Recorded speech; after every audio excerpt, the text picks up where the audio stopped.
রাতের বেলা এই সব প্রাণী বের হয়, নবী সাল্লাল্লাহু আলাইহি ওয়াসাল্লাম বলেছেন, অতএব আপনাদের বাচ্চা যারা আছে এদেরকে সন্ধ্যাবেলায় বাইরে ছেড়ে দিবেন না। এখন কিন্তু প্রচুর ঘটনা ঘটছে, প্রচুর জিনঘটিত ঘটনা ঘটছে, জাদুটোনা করা হচ্ছে, বানটোনা করা হচ্ছে না? নবী সাল্লাল্লাহু আলাইহি ওয়াসাল্লাম বলেছেন, রাতের বেলা তোমরা বাচ্চাদেরকে সন্ধ্যাবেলা ছেড়ে দিও না, আগে ভালো করে সন্ধ্যাটা হয়ে যাক, যদি ছাড়তে হয় তারপর ছেড়ো।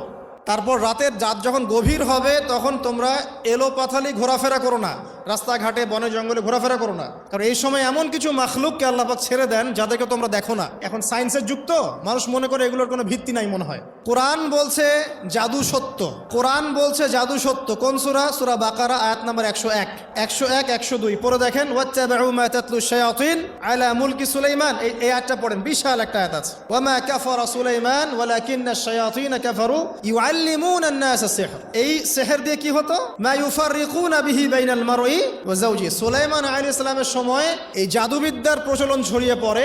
এই জাদু মানুষ শিখে কি করছিল? নারী পুরুষের মাঝখানে, স্বামী স্ত্রীর মাঝখানে বিভেদ সৃষ্টি করছিল। এখন দেখেন না, পরিবারের স্বামী স্ত্রীর বন্ধন ভেঙে যায় না, কেউ কাউকে দেখতে পারে না, এমন হচ্ছে না?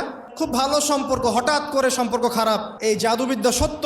এবং এখনকার অনেক ভণ্ড যে কবিরাজগুলো বের হয়েছে, এরা জিনকে তাবে করে নিয়ে এই জিনদের মধ্য দিয়ে মানুষের মধ্যে জাদু ছড়িয়ে দিয়ে